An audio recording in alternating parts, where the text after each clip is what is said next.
Well, this is something that's a first for me. I'm actually 1 minute early for getting on. Usually I'm always a minute or two behind, but today I've had a very short walk with my dogs tonight because, as you know, when it's raining out there, it's really uh, it's really not so much fun walking the dogs in the rain. So today it was a short walk. I think most of New Jersey is rain. New Jersey, New York, all around the area. I think everybody is getting a lot of rain all over the place. I see we had a lot of people here early tonight, so that tells me that you're not out doing all the fun things like going down to the shore or any of the barbecues or anything like that with all this rain. So, well, in the Northeast anyway. So hope everybody had a good weekend, and thank you for spending some of your Sunday night here with me. I do want to thank everybody for all the condolences I've been receiving over here. It was very nice of you to realize that something was going on, that what I wasn't here for a couple of weeks. And I'm going to try to get here just about every week that I can, but now I have a lot of stuff going on that I'm taking care of. So we'll see how it goes. But I should be here just about every week from this point on. I know I did get reprimanded from one of my friends. You know him from Joe's Auto Repair. He was actually, I was talking to him yesterday, and he was telling me, "Well, I'll see you tomorrow." And it's like, well, tomorrow's Sunday. And then I realized he meant online. So I got to send him a text if I don't see him in here in a couple of minutes. I think I'm going to have somebody go knock on his door to remind him, or I'll just shoot him a text. So who else we have in here tonight? I got my cat down here too. She came to see what's going on as well. I got a lot of people in here. I'm surprised everybody's in here so early this morning. So we have a couple of somebody from Chicago. We have Joe from Kearney. Now somebody tells me that I have an accent, and I have a friend of mine that actually said that my accent is very similar to a Boston, New York accent. It's a mix of Boston and New York. We have somebody here from Costa Rica. Very nice. Raining here in Ohio as well. Okay, well, I guess all that rain is coming here. Wow, I got Michael is here from London. Wow, you came a long way. We got John. That's right, North Carolina. I do. Oh, but currently in Dallas. All right. At least it's not a Hyundai accent. Oh, somebody is a comedian, that Bill. Okay. Do have a couple things I want to talk about. There's one of my customers sent me not a personal email, but he sent me an email asking me a question about a vehicle. So I'm going to address that first once we get started with some of the questions. Oh, we got Chris from California, Soggy, Virginia. Bob T is from Virginia. Okay, I almost had a major catastrophe. I don't know if I told you about that, but I actually almost started my show without my hat. And I was just busy talking over here and wasn't thinking about it. Next thing I know, I clicked over to hit the live button and forgot to put my hat on. So, and as you know, you very, very rarely see me without my hat. But I bet you some of you will probably remember some of my videos that I did back when I first started or in the very beginning. I did do a couple of videos of me working in the shop minus a hat. But I bet you guys probably don't even remember that. I did have somebody send me and the reason I even remember this is because I had somebody ask me a question about that one particular video that I recall. It was two of them I recall exactly. One of them was a Mercury or or Ford, either a Mountaineer or an Explorer, changing the fuel filter, which is underneath the bottom of the vehicle. And that I know that video I was minus a hat. I think I did another one too on a Honda. I was doing a door lock actuator on a Honda too. So very rarely will you see me without a hat, but it does happen occasionally, but not today, almost. All right. I know Gerald. I know you're from down in Texas. I remember you. Hope everything is well with you. Hope everything is going good. I am going to send my buddy Joe a text because I don't see him in here. So if you'll bear with me just 1 second, I'm going to break his coconuts right now. Give me 1 second.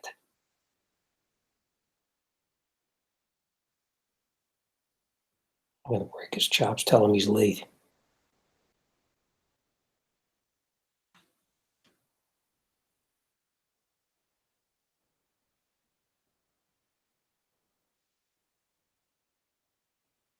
Let's see where he is.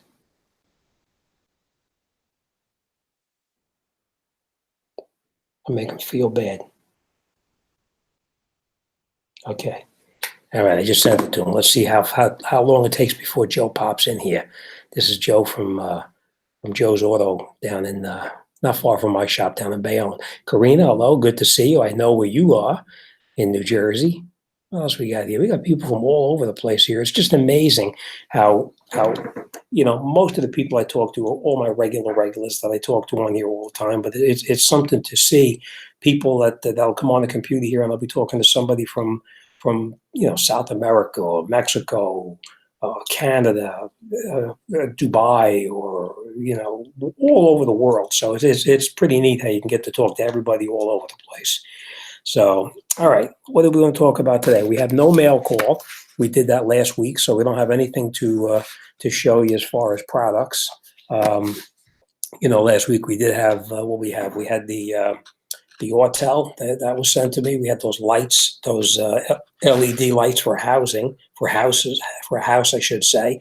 So we are going to have that, video on that one. On my other channel, I'm going to put a light in the house. It's a light that was sent to me by a different company. It's a motion detector type light. So I'm going to actually put that light in here on my Get It Done home repair channel. And I'm going to test out those. I'm curious to see those LED bulbs, how bright they are. They say that they are, but we'll see.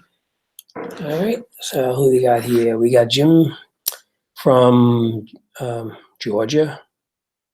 Let's see. That's because we're good one, that. Okay.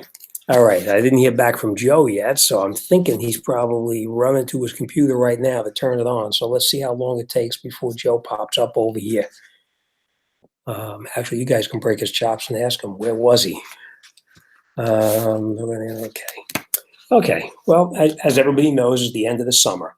And even though the summer is over and all of the shore activities and everything is all finished, this is the time of the year where you typically see a lot of different car shows pop up all over the place. Am I invisible? Okay. But this time of the year, you see a lot of car shows popping up, and I do like going to the car shows to see all of the older cars. It brings back a lot of memories from stuff that I did, when I first started out. I remember when I was a kid, working just pumping gas in a Gulf station for a guy, and all the cars that we used to work on back then. I started. It was probably in the mid '70s. I'm going to say. No, it wasn't. It was probably 1970, 71, something like that. I started working on cars. So all of the cars I was working on, they were in the 60s, and occasionally you see in 1970s. But it's nice to see some of the cars when you go to these car shows, and they're all totally restored.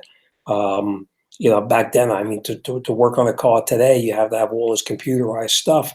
But back then, you didn't have to have all this computerized stuff. Back then, if I had a customer that broke down on the road and you get a phone call to go and get that car, today, if you have somebody breaks down on the road, unless you have a dead battery and you got to jump start the car, you're not gonna be able to even get the car started. But back in the day when I first started, if I had a customer broke down and the car was stuck or whatever, most of the time, not all the time, but most of the time, I could go out with a screwdriver, an adjustable wrench, and a book of matches, and I can get that car to start.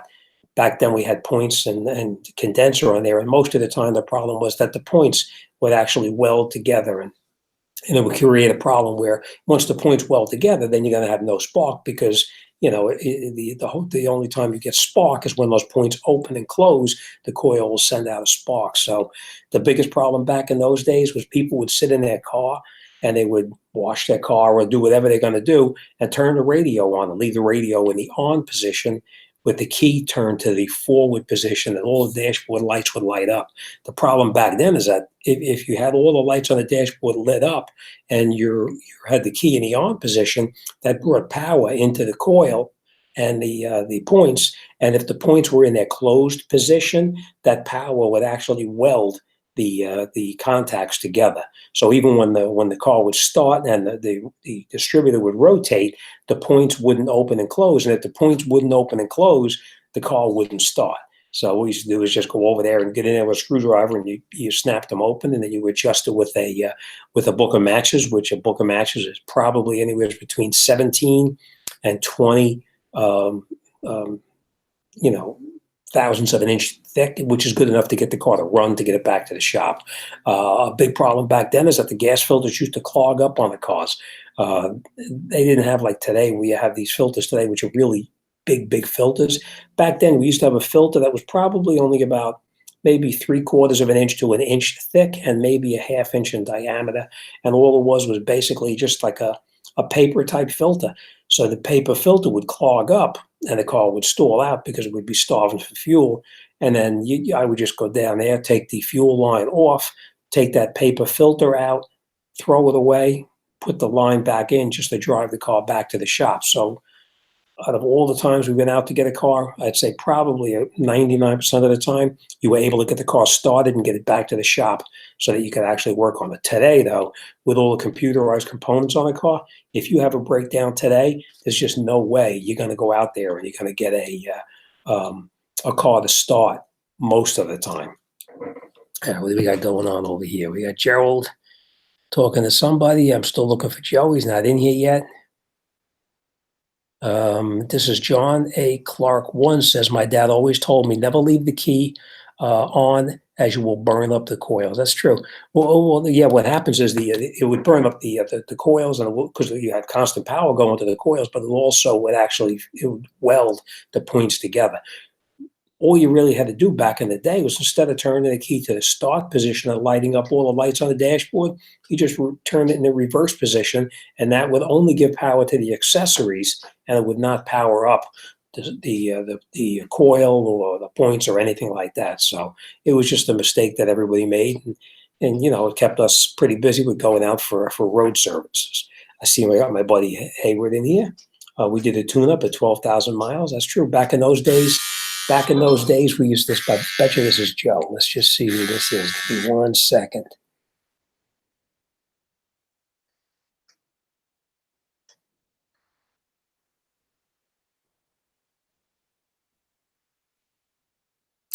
You know what? I have no idea who that is, so we'll take a look at that later on. I forgot what I was saying. But anyhow, we used to be able to get the car started fairly easy back then. Today it's just absolutely impossible to do anything like that. Hayward was saying that most of the cars back then, 12,000 miles, you had to tune them up. And it's true. Back in those days, between 10 and 12,000 miles, you had to do a tune-up on the car, or it would start to run so bad you really couldn't even do it. And Hayward, you probably remember this. We used to have the Fords come in. It was the 351, the Clevelands, and the Windsor motors. Actually, you know what? It was the 390s also. Probably any of the Fords. You used to get in the car and you'd start the car up, and you obviously, if you changed the spark plugs, they would run beautifully. But Fords, for some reason, if you drove around the city and you didn't do a lot of highway driving, you would take the car for a drive, and when you're driving on the road, you actually accelerate and you feel the car spitting and sputtering and feel like it was with like a misfire, but it wasn't. What was actually happening is the plugs, even though the plugs were in good condition, they build up carbon on them. When it had the carbon on the spark plug and in the cylinder head, that carbon would cause it to actually, instead of a clean burn across the top of the cylinder, it would actually be a very sporadic burn. What we used to do back then, you didn't use carburetor cleaners or any of these fuel injector cleaners or anything like that. And I'm sure my buddy Hayward here is going to remember this too. We used to get a bottle of water, a soda bottle, and fill it with water. You hold your thumb over the bottle of water. You would grab the accelerator throttle underneath the hood, and you'd race the throttle up a little bit, and you would pour water right down through the carburetor, holding it with your thumb so you don't choke the engine out. And you would pour the water down through the carburetor. Now, I would do it left-handed, hold the water in my left hand, pour it down, and race the throttle up with my right hand. You also had to make sure you bent down real low to the fender, because if you put too much water in there, it would backfire through the carburetor, and you may wind up burning your hair off or whatever. But we used to get in there, and you pour that water down inside the the carburetor, and you'd race that engine up, and you would see a cloud of smoke out the back of the car. It was like all black soot coming out through the back of the car. You'd run a bottle of water through it like that. You'd get in the car, and you would take it for a ride, and the engine would be as smooth as could be. You wouldn't see any vibration in the engine. You could take it out and beat it up, and it would run perfectly. And that was because of all the carbon buildup. Now, I'm sure that Haywood is going to say something here. Yep, because Haywood's been around a long time, just like me. Not that we're old, we're just knowledgeable. Haywood Automotive says carbon would light the mixture, and yes, the water injection would clean the carbon. But I mean, it would clean it where you'd be racing up that engine, and you look out back through the back of the car, and you'd see a cloud of not white smoke, but black, dirty soot coming off the thing. And of course, on the ground, you'd find the big black spot on the ground of all the soot that came off of the out of the exhaust system and out of the combustion chamber and everything. And then you take the car out and you drive it, and it ran beautifully. I used to have other people that would come in, and the older people are notorious for doing this. They drove their cars very easy. They really didn't beat it up or anything. Used to get a car, and if it was 6,000, 5,000, whatever miles on it since the last tune-up, instead of throwing this other plugs into it, we would just take it out on the back highway where there was nobody around, and you just race the engine up and take it out and really beat it up a little bit, and it would blow out all of that carbon out the back, and you give it back to the customer, and it would run beautifully. I was just talking to a friend of mine that's doing the car. He's a Javelin. He's doing some work on the steering column, and we were talking about that, and just talking. I said, I remember those cars. That car had a 390 in it, and a 390 is a big engine. And just recently, I'm going to say, within the last 2 years, I had one of my customers that has a 1970 with a 390 in it, and he came in, and I had to change the intake manifold gasket on it, and I forgot how heavy those intake manifolds used to be. When I was young, I used to pull the intake manifold off the car, pull it apart, pull the heads off it, and do it all by myself.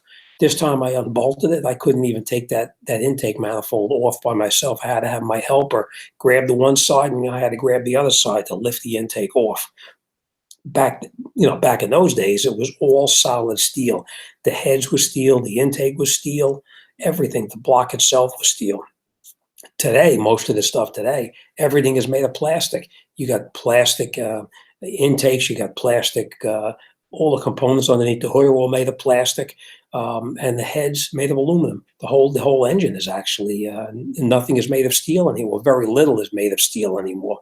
The majority of it is all very light stuff. Chris says something that just caught my eye because he says 68 Mustang, and Chris must know I'm a Mustang guy, so that caught my eye. Let me just see.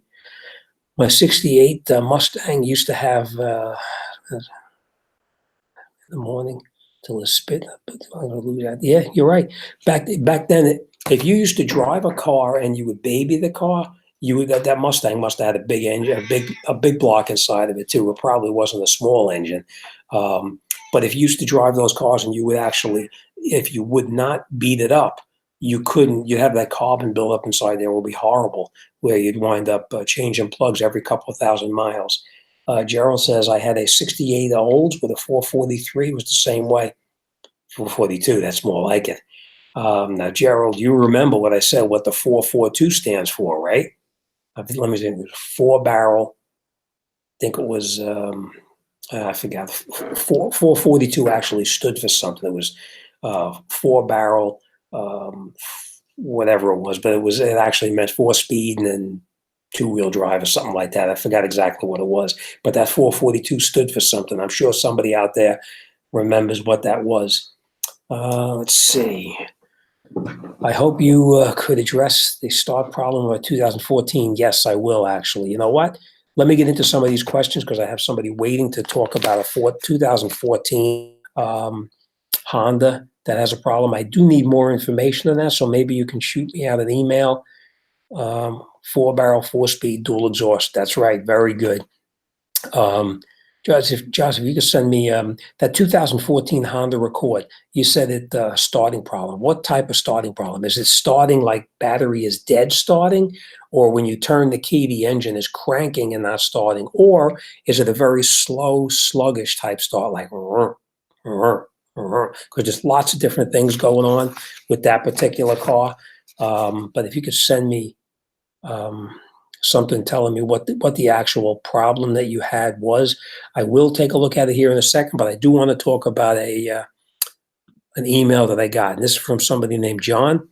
He says to me, "Hi Jim, I am a new subscriber. I do a few things on my vehicle in my garage, usually for enjoyment and to save the money. I am retired Wichita fire captain located in Kansas. I am preparing. I'm preparing to do brakes and rotors on my wife's 2010 Venza. Um, I appreciate your videos of years ago on a Highlander I did. It was a video I did on a Highlander. I believe to be similar. You mentioned in the video that going back to this. Oh yeah, when I was working on it, I said I was going to come back and I was going to discuss how to adjust the parking brake. My thoughts is to spin the adjustment until it stops and then back it off 10 clicks. The way I usually do it, when you have the rear wheels off and you're going to put the new rotors back on there, make sure that you don't. Okay, I'm going to go back over to my live stream, but that's from John, so we're gonna close that out real quick. John, the way that I would normally do it is you go and you take everything off, left side and right side, take them off. Take the new drums, put the new drums onto the parking brakes that are actually in the vehicle. And when you put that in there, you'll make sure that I always put the vehicle in neutral, so that way you don't have to worry about the drive shaft or any type of problem inside there. Put the vehicle in neutral, take the drum on, say, the right rear and spin it. You should be able to spin it and then take the adjuster and adjust it until that drum starts to get like a heavy drag on it. Once you get a heavy drag on it, you want to back it off, not 10 times, but you want to back it off probably about 3 or 4 times so that it's just almost touching into it. And then after you adjust the right side like that, you want to go over and do the left side. Don't put the caliper back on until you actually have the left side parking brake adjusted. It's important that there is no drag on the rotors except for the parking brake. So to reiterate, you're just going to leave the calipers off, leave the mounting bracket off, and you adjust your right rear parking brake until it actually touches and slows the drum down where you can feel a heavy drag on it. And then you back it off a couple of turns until you spin it and you don't hear anything. Most likely it's only going to be 2 or 3 turns to back it off before you actually take that drag off.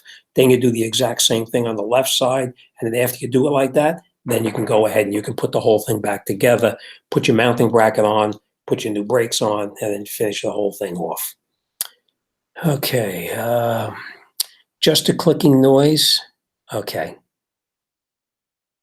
Let me just make sure I didn't skip anything over here. Okay, Josh says just a clicking noise, and tier 3 times it starts. Oh, after. Oh, okay. I see. It auto corrected. Just a clicking noise, and after 3 times it starts. I can tell you, there's 2 big problems with that, Josh. One of them, which I am going to have a video coming up probably next week on another Honda. It's actually a CRV as well. It was a similar type problem. You turn the key, and then you turn the key, and it would start up most of the time. Other times you turn the key, and you get like and then you get like a clicking sound, like as if the battery is dead. As that turns out, that one I could not get it to duplicate it in the shop, so I took a gamble because it was Mrs. Jimthecarguy's vehicle, and I didn't want to take a chance getting stuck with it, and I changed the starter. The starter was the problem, and which I was pretty confident it was going to be. But the starter is actually very, very common on that particular vehicle. The other problem that they have too is the ignition switch on those, not the key section of the switch, but behind the key section of the switch, there's an electrical connector back there. The contacts inside that electrical connector go bad. But if it was me taking, like, if ideally the best time to check this, now I'm assuming that you have a good battery or a new battery. I'm hoping that you had that checked first. Let me just see. I'll watch for that response too. Was the battery ever changed in the vehicle, or is the battery itself bad, or has it been checked? Because most of the time it's not going to be the battery, and I'd say probably it's going to be your starter after 3 times it starts. So you'll turn the key to start it, and it'll just click, and you'll turn it back off, and you'll try it again. It just clicks, and on the 3rd or 4th time, it'll actually start up and run. I'd say most of the time it's going to be the starter. Ideally, the best time to check it is the battery is good. Okay. All right. If the battery is good, I'm going to take a guess and say I'm 99% sure it's going to be a bad starter on there. But the only way to be absolutely sure is to get, and I know this vehicle, I'm assuming it's a 2.4 liter as well. But this particular vehicle, you need to get down to the starter motor itself. I don't think there's keyless ignition. Okay. But now that changes the whole thing. It is keyless. Now you do, Josh, you do get a click when you turn the key. You do get some kind of a clicking noise. It's just like a click, click. You don't turn the key and get nothing, right?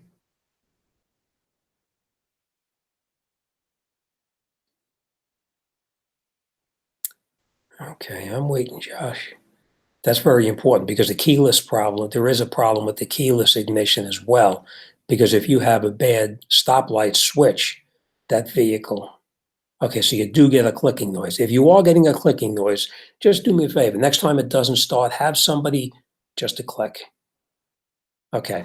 Because there is a problem. Not this is not your problem, but there is a problem when you have a car that has a bad stoplight switch.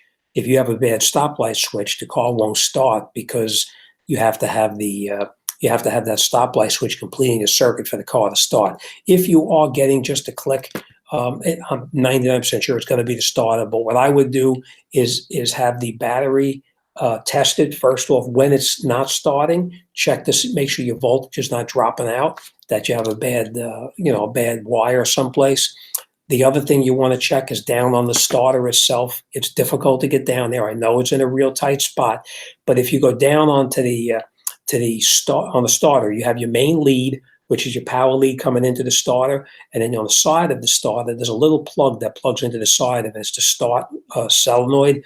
You want to make sure you're going to have to puncture that wire to see if you have juice go into the start side of it. But I'm going to tell you right now, I'm 99% sure you're going to have a bad starter. And, so keep me posted and let me know, but I'm pretty sure you're going to find that it is a bad starter. Now, Josh, I know I did tell you I was going to talk to you about that, but I am going to take this off here because okay. I did have you on my list that I was actually going to talk to you, but you were actually number 12. So, hopefully that's going to take care of your problem. Keep me posted. Let me know either on my chat here or send me an email.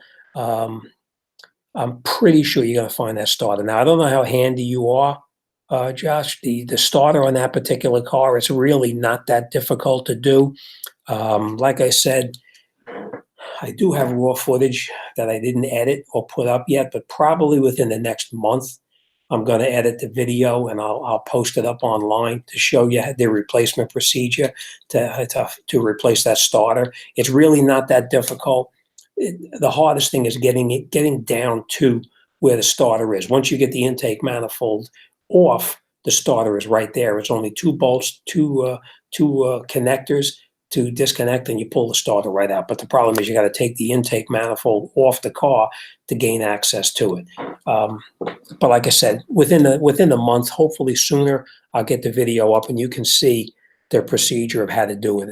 And I'm pretty sure you said you did have a 2.4 liter as well. All right, I'm going to just scroll back through here a little bit, see what else is going on. And then we're going to get to a couple of questions that some people had for me here as well, because I didn't want to not address them. Let me go back over here just to click on those 3 times. I do have a couple of people that I told to come in here. Trans fluid stuck, Chris, 302. Okay, 302 was a small motor back in the day. Mine was actually I had a '67 and it was a 289. That was one of my favorite cars actually. It was a Mustang '67 fastback, like in that movie Bullet. Looked just like that, except it wasn't green. It was actually like a bluish sky blue type color. Let's see. I got a video.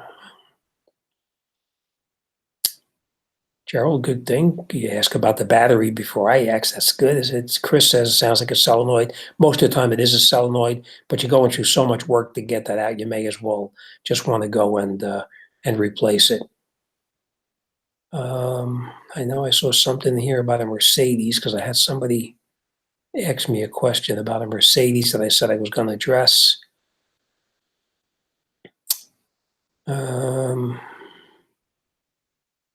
Yeah, actually, Chris, I had a lot of Mustangs. I had a 65. The first one I bought was a 67. That was a 67 fastback. A guy just pulled into my gas station, and this is back probably in the, I'm going to guess in the 70, 71, something like that. He pulled into my gas station, and I looked and I saw the 67 fastback pull in. It was pretty beat up. There was a big hole in the hood. There was something had been on there or whatever, and he took it off, but there was a big hole in the hood. The electrical wiring was actually hanging down in front of the radiator on the ground, dragging on the ground there. The grill was gone. The bumper was smashed. And had a lot of other issues with it too. And when I walked outside, I says to the guy, I said, hey, if you're ever interested in selling this car, I'd be interested in buying it. And he says, you want to buy it? He says, I'll sell it to you right now. And I says, do you have the bill of sale? He says, nope. He said, but I'll go home and get it. And, we made a deal. I bought the car for $300, 67 fastback, and I had a 289 4-speed black interior.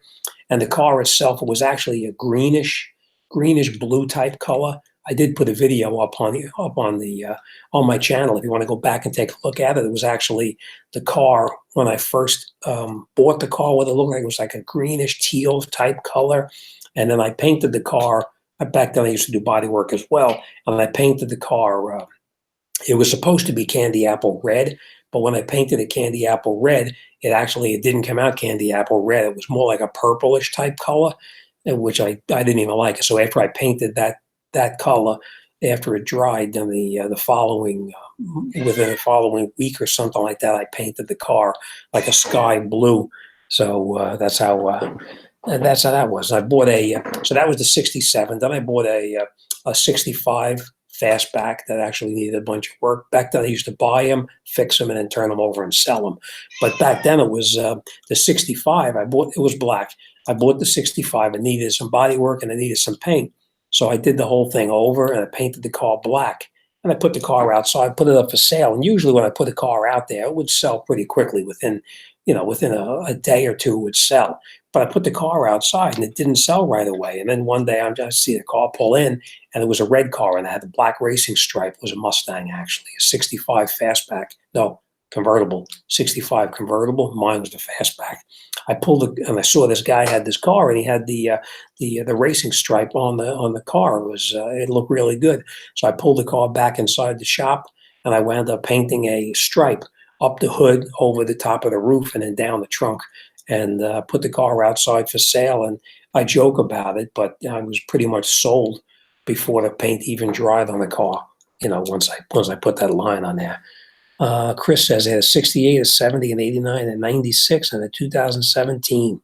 Wow, very good. All right, Chris, I had probably just about everything from 1965 on up to 1972. I think 72 or 73 was the years that I used to go up to that point, and I wouldn't go any further. I always liked the other models, but that was my cause. I should have kept them, but I didn't. I used to buy them, fix them, and sell them. And I probably told you the story before, but I'm going to tell you again anyway. I had that 68 Mustang or 67 Mustang, and I also had a 1973 Gran Torino. And the Gran Torino was like the one that was in that movie, Gran Torino, that Clint Eastwood was driving. It was the exact same color. It was the green and everything. And I had the Mustang and I had the Torino, and I'm thinking, which one did I want to get rid of? And I said, well, I'm going to get rid of the Mustang. I like the Torino a little bit better, so I'm going to get rid of the Mustang. I sold the Mustang. The guy picks the car up. He leaves with the car. That night on the way home, I had an accident with my Torino and smashed up the whole front of the car. Wound up doing the bumper, the radiator, the hood, both fenders. It just crushed the whole front of it. But I did restore it and put it back on the road, drove it for a couple of more years after that, and then sold that off as well. All right, what else we got going on in here? 67 Jim Max.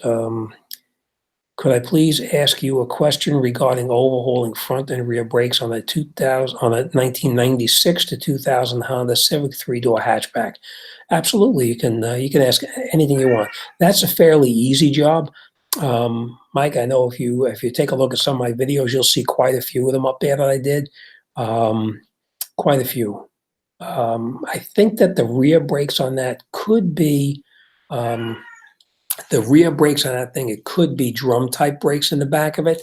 But yeah, if you want, you can ask me here, or you could even send me an email.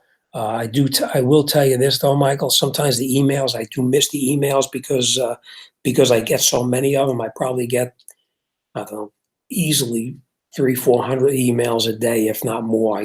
Sometimes I do miss the emails. So if you want to ask me a question over here, it could be the best way. If not here, next week, I can talk to you then as well. But yeah, whatever you need to know, just ask. But the Torino could get the front smashed in and a radiator beyond that. So that's true. And Haywood, you probably remember this too. Back then they used to have what they used to call a 5-mile-an-hour bumper. Back then the bumper was made of steel, not like it is today where they're made of plastic and everything. Back then they were made of steel, and those bumpers they had shock absorbers built in the bumper. So if you hit into something, that bumper would push back, and it would push back, and then when you stop the car, obviously, and back to the way, the bumper would actually pop back out. So what would happen is the bumper would come back, smash everything, and then pop right back out like nothing ever happened. But yep, that was a nice car.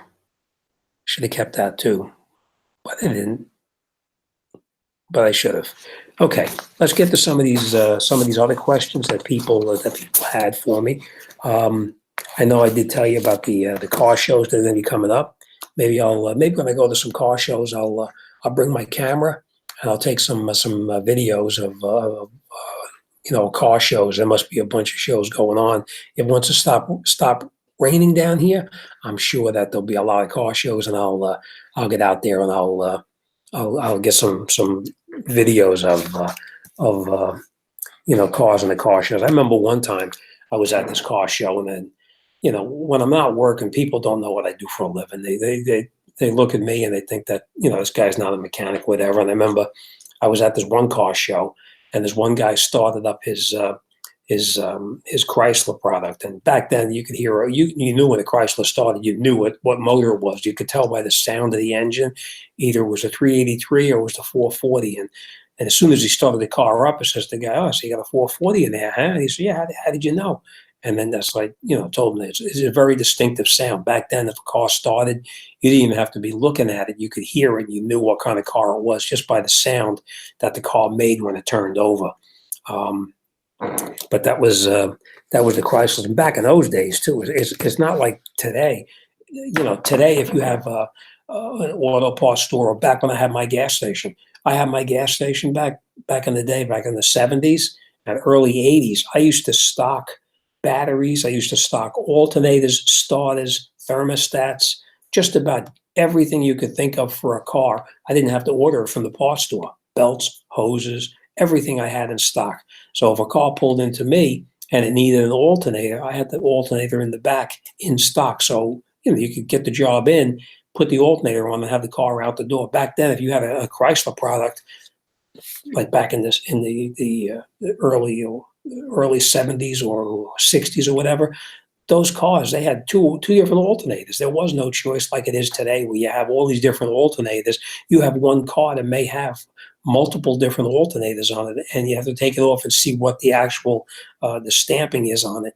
Back then, it was two alternators you had. You had the 6-cylinder and you had the 8-cylinder. That was it. The same thing with the starters. You had a 6-cylinder starter and you had an 8-cylinder starter. There was no such thing as having, 15 different starters out there for a car. It was fairly easy, but all things change, and that's just the way everything changes nowadays. But back then it was so easy to stock everything, where today at the shop I stock oil filters, oil, and little piddly things. Most of the time it doesn't even pay to have anything else in stock because there's so many different variables, So that's why most of the stuff we get today has to come from a parts store, because they have a very large inventory where we really don't. Mopar, mostly paint and rust. Actually, I was a real big Mopar guy back in the day. Well, actually, let me rephrase that. When I first learned how to fix cars, the guy that I worked for was a big Mopar guy. Me, I was a Ford guy. I always was a Ford guy. And, but that was my cause. I love Fords. This guy was a big Mopar guy. Chryslers, any kind of Chrysler or Mopar, Dodge, Plymouth, anything like that. Those cars, we did a lot of racing back in the day, and we used to go racing every weekend. And the guy I used to work for, he used to have a Plymouth Fury. And anybody who knows what a Plymouth Fury is, it's really not a real sporty looking car or anything. But that car, when you go down to the track and you put that car on the road and you come up against a Ford or a Chevy, every time off the line, whenever the tree would blink down, it would blink down. Guaranteed that Chrysler was not going to be the first car off the line. Coming off the line, maybe you get to jump on the tree, but as you're going down for the first beginning of the quarter mile, as you're down the road, the cars the Chrysler would always be sitting back, and the Chevys or any of the cars, the Fords, anything would be up ahead of it. But what happened is halfway down that track, that Chrysler would just take off like a rocket ship, and it would overtake just about everything at the last part of that quarter mile. Off the line, it was like a rock, but at the top end, that thing used to just eat everything up.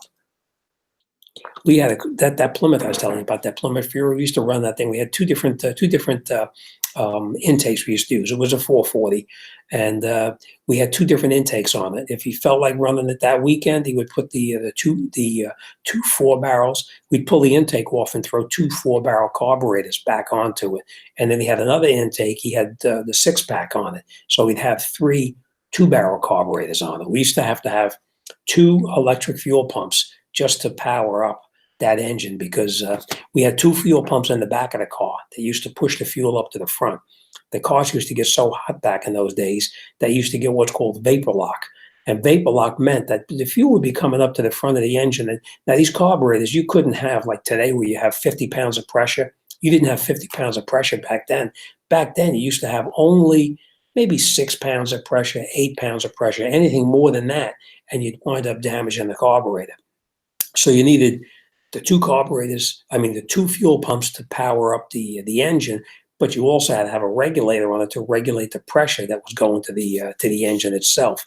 And then up in the front of the car, because we used to get vapor lock all the time, we used to have a canister up in the front underneath the hood. And before we'd race the car, we would actually take dry ice and put dry ice inside this reservoir underneath the hood so that it would cool down the fuel going into the engine, so that the engine wouldn't get that vapor lock and wind up getting stuck. But that was a long time ago. It was a lot of good memories, and a lot of guys that I started with back in those days are long gone by now. The guy that actually taught me, he actually passed away a long time ago, but I still remember everything that he taught me, when I worked for him. Okay. Now, this is a question I got from one of my subscribers, and he says, my two front door handles are busted like in the video. I wish I could make them out of steel instead of plastic. And the particular car was a 2000 Toyota Corolla that I was showing to replace the door handles.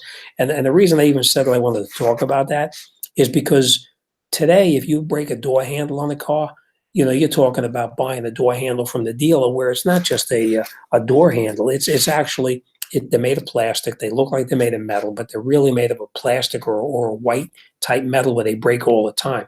But back on that Toyota, on that 2000 Toyota, you could buy that door handle, the inside door handle I'm talking about. You can buy that inside door handle for probably less than $10. I think you could probably get it. I seem to remember buying it on Amazon of all places, and I think it was under $10. I'm thinking it was like $8 and change for that inside door handle, and it was painted the same color. It was painted as the same as the interior of the car. Today, if you buy a door handle from a dealer, you're looking at probably minimum $150. There's no such thing as a $8 or $10 door handle anymore. So it does have its good points having the older cars, because the parts for those cars were very inexpensive, and most of the time those door handles, you'll break them maybe one time. They usually last quite some time and they really don't wear out. But the good part is that they are very cheap. Okay, this is another one of my subscribers asks, and you know what? I don't know what's going on here, because I made sure that I had names on here, but when it printed for some reason, it didn't print the names of the people, or I should say their YouTube names. It's very strange. I did that, and I specifically remember looking this time to make sure the names were on there, but for some reason, when it printed, didn't print any names on there. Okay, well, they know who they are. Okay, this one comes to me. It's about a Hyundai Accent evap canister. Does this create the code P1475 evap code, overfilling the gas? Well, you could set a lot of different codes with overfilling the gas. The worst thing you can possibly do with a car, and I have this discussion all the time in a gas station. Okay, yeah, give me 1 second, Joe. I'll tell you about that in a second. What I will tell you too is that when you pull into a gas station and they gas up your car, don't let them start. When you're at 20 cents and they want to round it up to the nearest dollar. Don't let them keep on pumping fuel into it to bring it up to the nearest dollar. Once that clicks off, a penny, 2 pennies, 3 pennies, something like that is okay. Do not let them keep on squeezing and squeezing and squeezing. All that fuel that's going into there, it's going into your evap canister.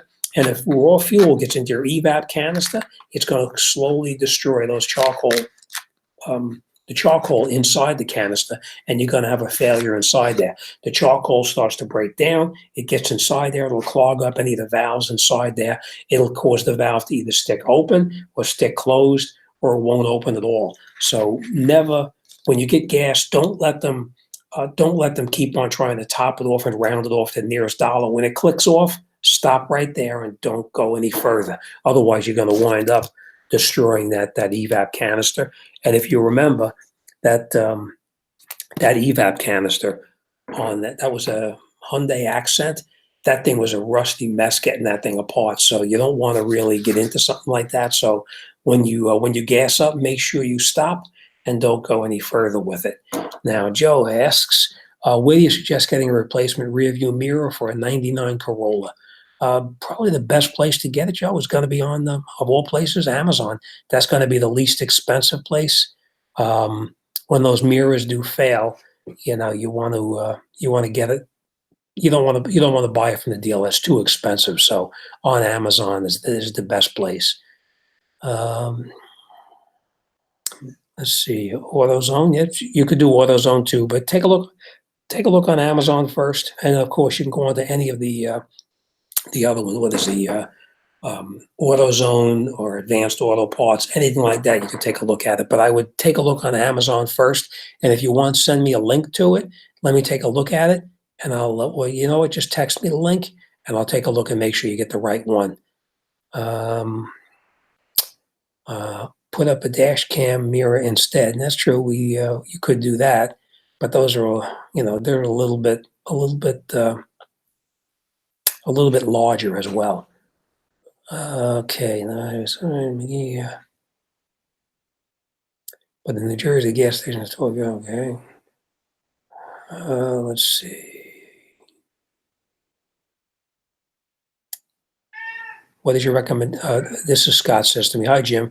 What is your recommendation for the best all-season tire in terms of thread life? And oh, my eyes are bothering me today. As far as thread life, say around $100, my Firestone Firehawk tires are noisy and almost worn down to 230 seconds. Scott, I will tell you that those Firestone Firehawk tires are garbage. And the way I know is I did have those for a while on my car. Those tires are so noisy. It sounds like there's a motorcycle riding next to you. So the Firestone Firehawks, even though they have a redesign, don't buy them. They're garbage, and they make a heck of a lot of noise. Actually, Firestone knows about it, and they actually. I did have another one of my customers that actually had these Firestone Firehawks on there, and I complained to the guy that I know at Firestone, and he was able to take those tires back and give me a credit for them in the purchase of another one. Scott, me personally, I do like the Firestone tires. They are very good tires. The 710s are very good. They have a new one that came out now. It's an all-season type tire as well. But if you go on to any one of the tire big box sales places on there, you could take a look at the Firestone tires on there, and they were actually pretty good. The Firehawks were way overpriced. What they told me the problem was with these Firehawks is that they were made for a car with a high performance suspension. So when you use them on a conventional car, the tires actually, instead of being forced down on the road, they actually bounce a little bit. Then they start to become cupped.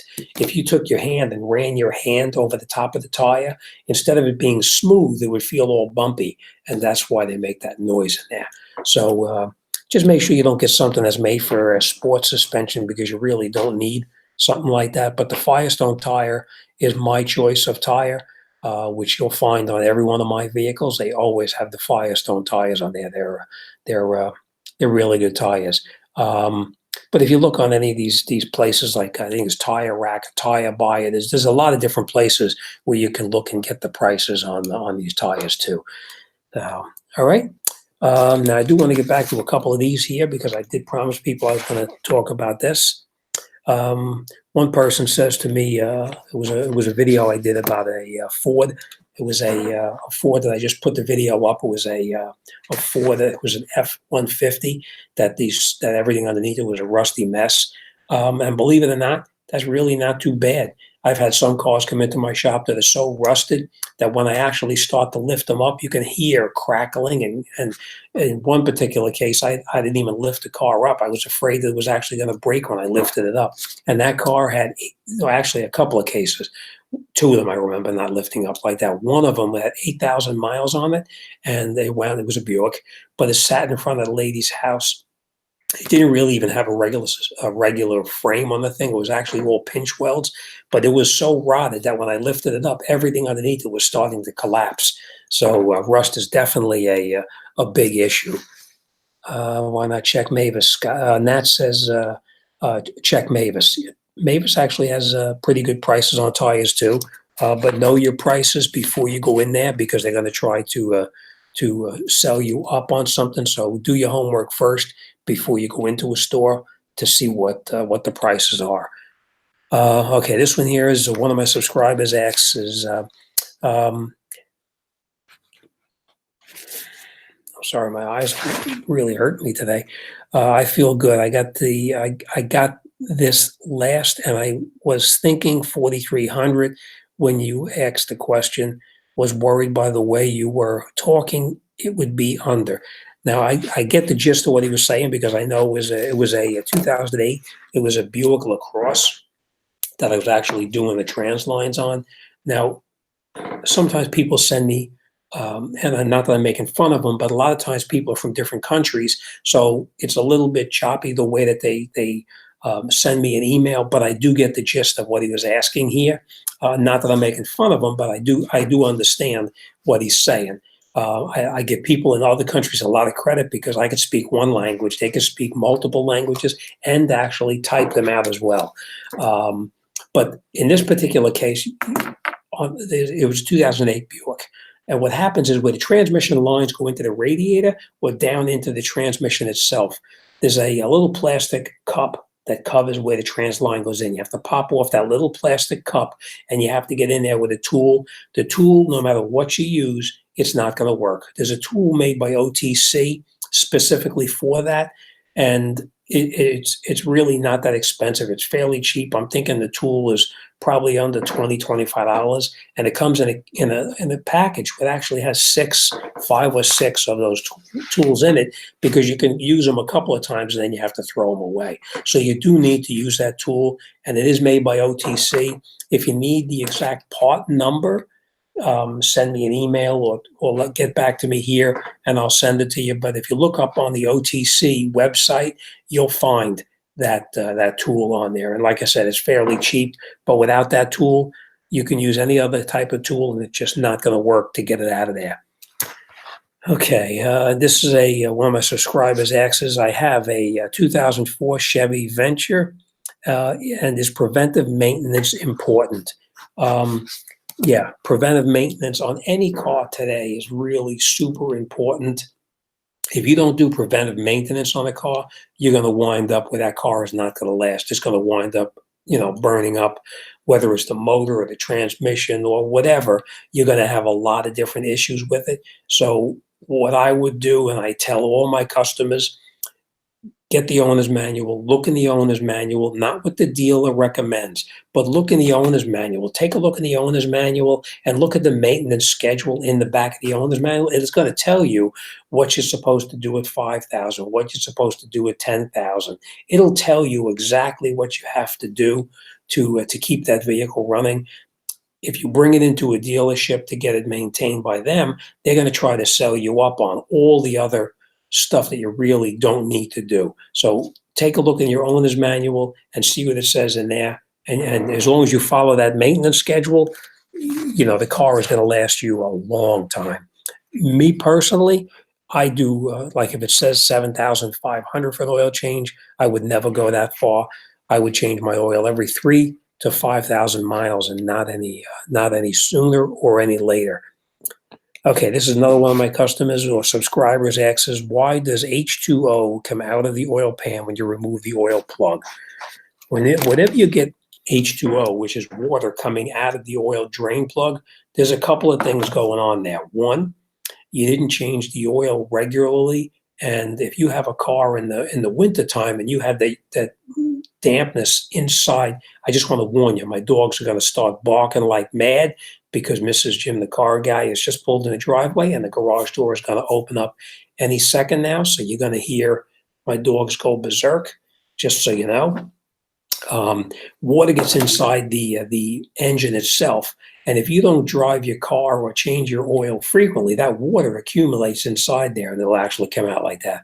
The other thing is sometimes you'll have a problem in a head gasket or something like that, which causes water or H2O in the oil. But most of the time, what I find is usually it's because the oil is not changed at the correct interval, and that water just builds up inside there.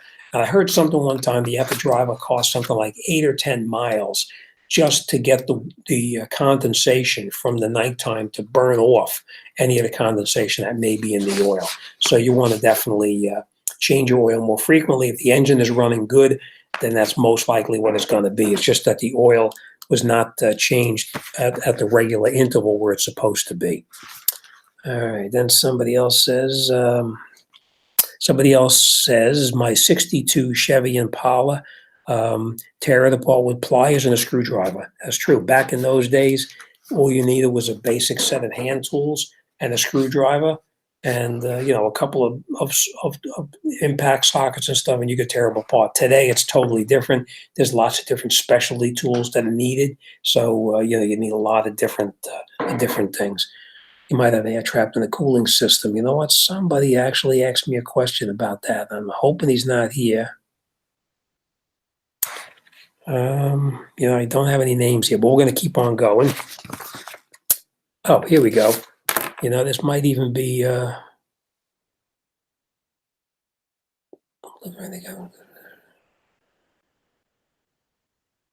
Overheating. You know what? I'm thinking, Russell, maybe might even be for you. Russell, I don't know if this is you here.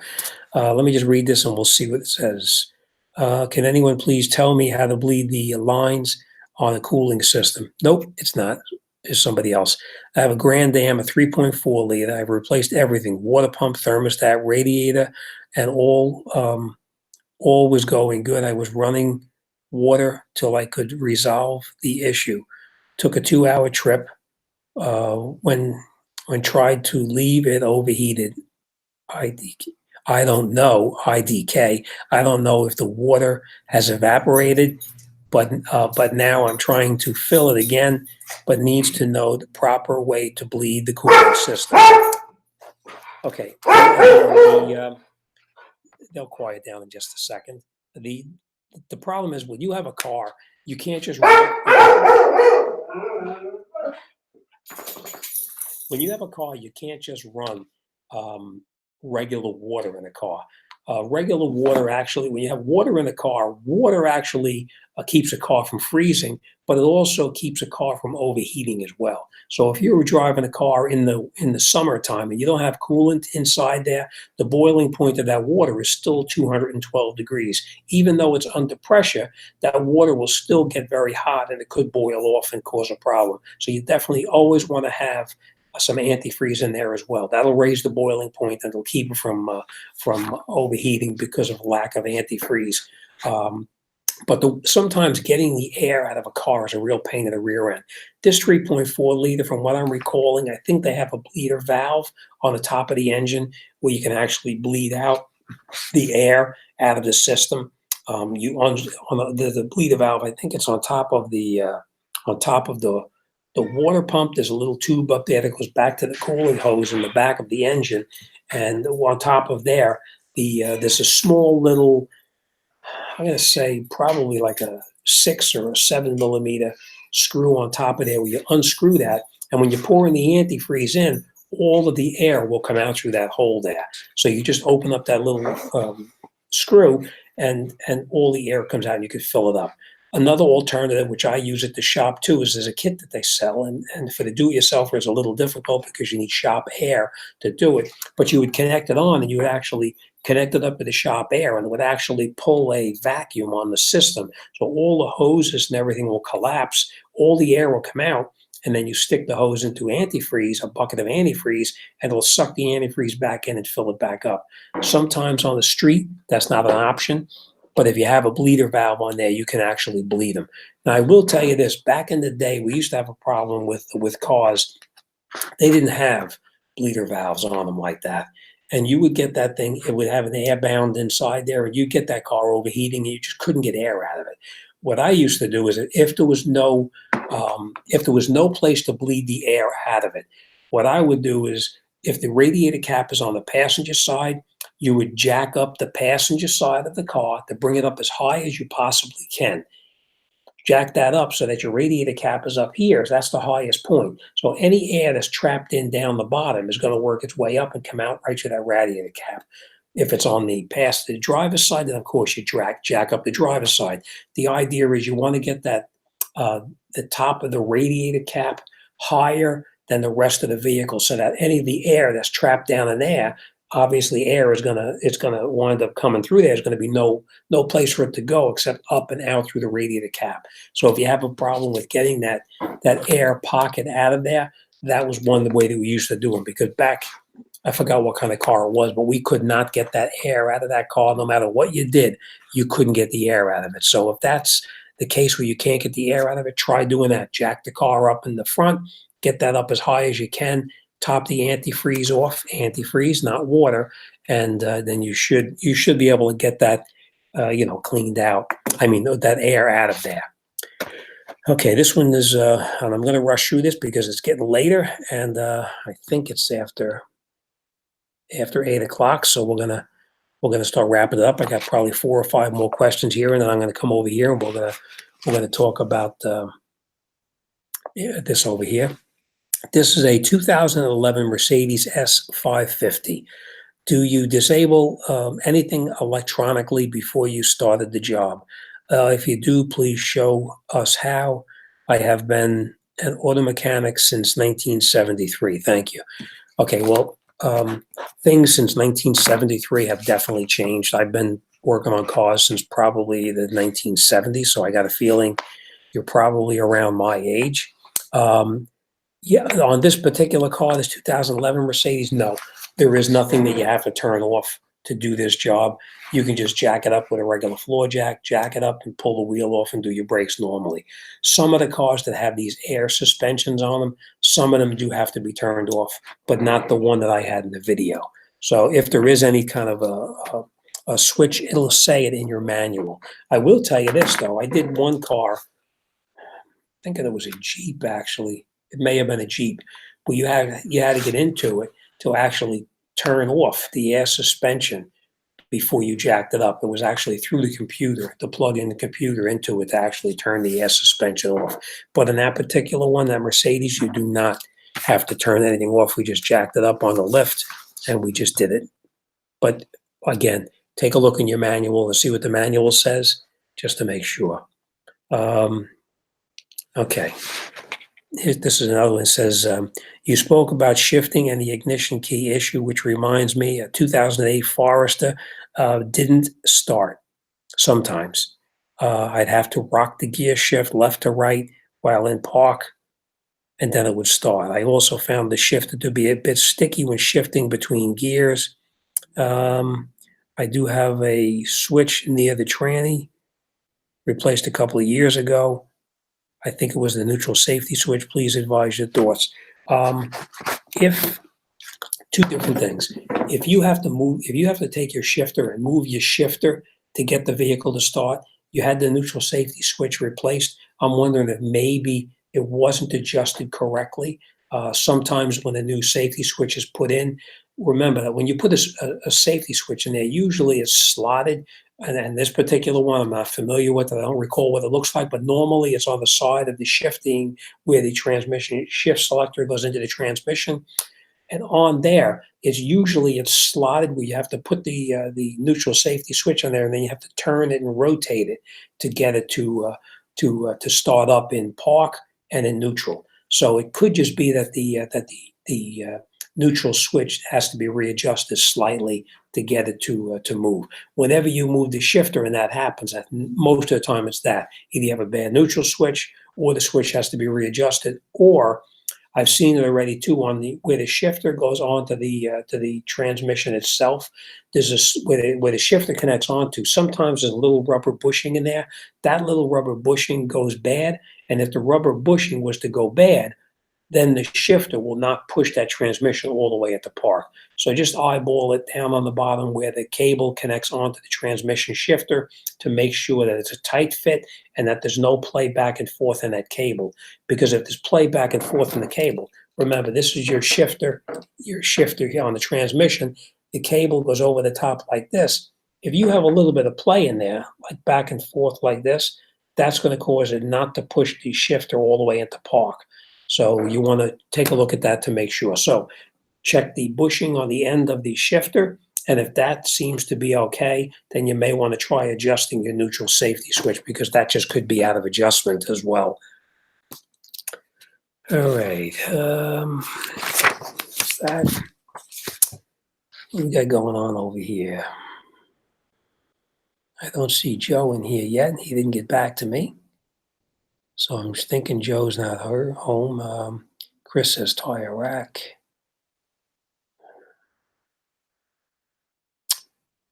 All right, let's just take a look here. Oh, Nat, you heard my daughters go crazy. That's right. Mrs. Jimthecarguy came home. Okay. All right. 3 more questions, and then we're going to call it a night.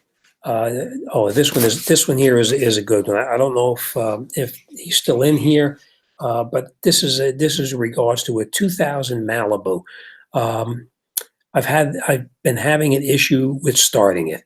I can start it at home, and it fires up fine. Drives 6 miles, leave it for an hour, come back, and it fires right up and drives home, no issue. Now, if I do the same thing and drive 12 miles, I can't start the car. It'll crank and crank and crank, but no fire. Two things I would check on that. One, and if you're here, let me know. I'm sorry. Like I said, your name, it was omitted up on the top here. For some reason, your name was not put on here. But when you try to start this Malibu and it does not start, does the check engine light up? If the check engine light does not light up, let me know, because that's like the one in the video that you're looking at. If the check engine light does not light up, then you want to check what I showed you on that video about the Malibu that wouldn't start, because that's probably going to be your problem. It's going to be something with the ignition switch or the key switch. But if the light does light up, at that point you want to go in the trunk of the car, and in the back, I think it's the left side quarter panel, there's going to be a fuse block inside there. Check the relay, the starter relay, and I'm sorry, the fuel pump relay. Check that fuel pump relay, because I've seen it not once, not twice, but probably dozens of times where that relay plugs into the fuse box itself. It's a fairly large box. When it plugs into there, it's a little bit loose connection, and where that solenoid connects into, it actually starts to burn those connectors. So check if the check engine light lights up and it still doesn't start, then go in the trunk when it's not starting and just jiggle around that relay and then try to start it. If it does start while you're jiggling that relay, then when you get back home, you want to definitely take a look at where that relay is plugging in, because something is going wrong where the relay connects into that fuse block. I've seen it many, many times. So keep me posted and let me know how it works out. Like I said, I don't know. I don't look at all my emails all the time, but if you're in the chat next week, let me know how you made out with it. But I got a feeling that on this particular case, it's probably going to be that fuel pump relay where it plugs in. It's probably going to be a problem right there.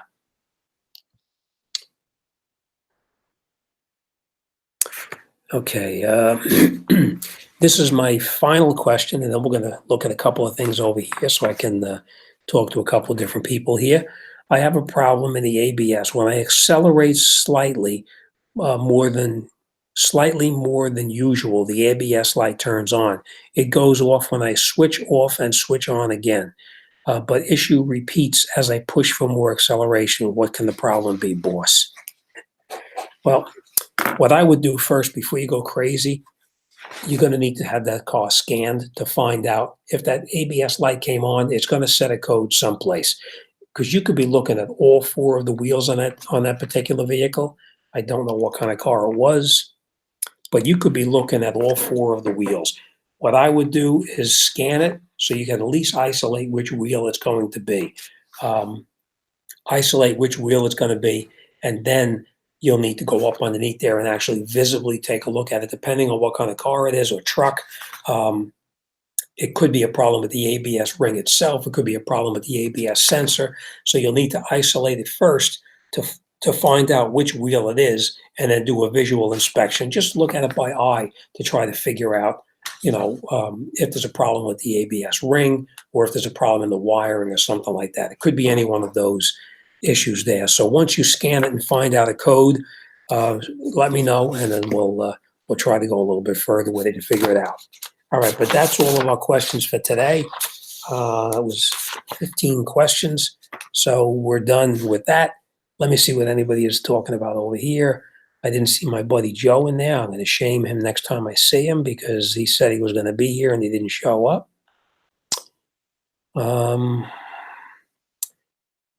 John is talking to somebody, and German cars hold 6 to 7 quarts of full synthetic. Yep. Mercedes are a little bit more expensive than normal. They do hold 6 to 7 quarts, and it is a full synthetic European blend, so you're paying a good amount of money for it. What are your thoughts on the Jasper engine, the 4.3? Of all the engines that are out there today, I do like the Jasper engines better than any of the others out there. Are they perfect? Are they foolproof? No. Everybody has problems with their products nowadays, because the machine work is just not as it used to be. But Jasper is probably the best ones out there, and most real good shops, that's what they use. I don't do engines anymore, but Jasper would definitely be my choice if I was doing engines. All the stuff, daily driver. I drive mostly older stuff. Drive daily or around 90s stuff. Yep. The older cars, you could find the parts very easily and a lot less expensive. Take the heater hose off, hold it in the air. Yep, you could do that too. Gerald, you're right. You could do it that way as well. What Gerald is saying too is if you have that problem with his air block, take the heater hose off and hold it up, and you can fill it through the heater hose and you're actually backfilling it. Either way, it's going to be a little bit messy, but you could do it that way as well. Where's your shop? And that tells him, ready, it's in Bayonne. Jim, give me a call. Maybe we can meet one day. You know what? I'm going to do that. I'm going to do that. Now I am going to give you a call.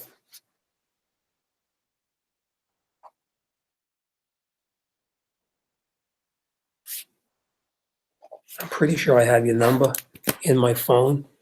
Nat, I do have your number, right? Before I I don't want to get offline here with Nat because I will give you a call and we definitely gotta get together at the. Now anybody who knows Bayonne, they know Hendrickson's is they've been there just about forever. All right, I'm pretty sure I do have the number, but we'll see. I just watched the 2008 CRV rear lock.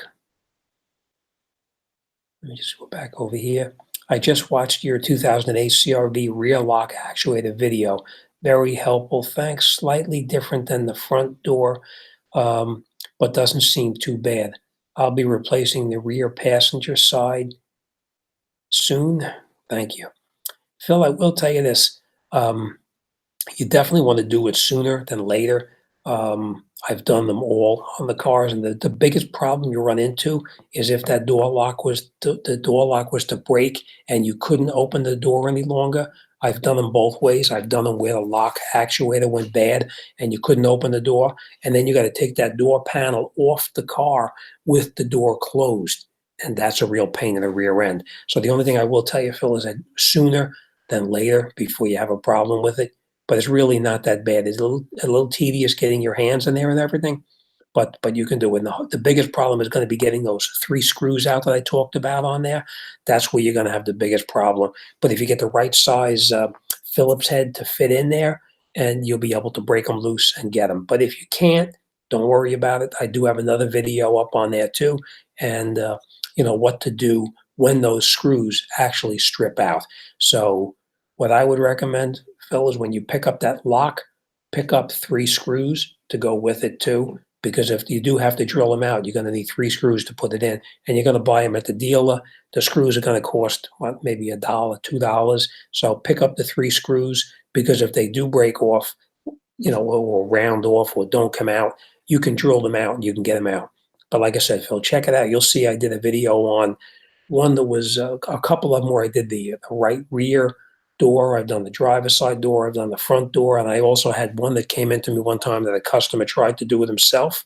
And he actually stripped out the screws, and I wound up having to drill them out. And I do have a video up there of how to drill them out if by chance you need to.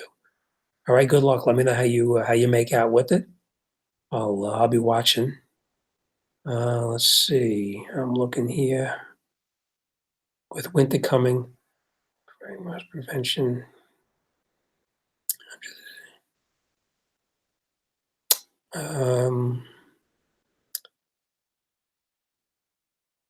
See you, Gerald. Nat, do I have your cell phone number? I think I do. Pretty sure. But all right. If not, Nat, if I don't have your cell phone number, just send me an email and include your phone number in there. We'll definitely in a short time we'll get together and we'll have a burger and a beer, and I'll buy. Okay, I think we're going to call it night. It's actually, as you can see, it's pitch black outside there. It's got to be after 8 o'clock now. Let's see, 8:19. I went a little longer than I thought I was gonna, but I just want to tell everybody thank you for stopping by and spending your Sunday evening here listening to me rant and rave about all of the cars of years ago, and I'm looking forward to some of the car shows, and I'm going to try to bring my camera. I'm going to put a camera in my truck or my car so I can actually have it with me. So if I'm at a car show, I'm going to get some pictures and we'll take a look at them, and we'll talk about the cars of years ago. Those are my favorite cars. I do love working on them, and after working on them for so many years, I know every nut, bolt, and screw on there, and it's nice to see the cars fully restored. All right, so thanks again for spending your Sunday night. I'll see you next Sunday, 7 o'clock, same time, same place, right here in this chair. And enjoy your week. Hopefully, stay dry, and hopefully, according to the weatherman, it is supposed to rain most of the week, but we could use the rain. I think what they're saying is supposed to rain for the next couple of days, and then towards the end of the week, it's supposed to get hot again and back into the summer. All right, so. Thanks for spending your Sunday night with me. And as always, thanks for watching, and I'll see you on the next one.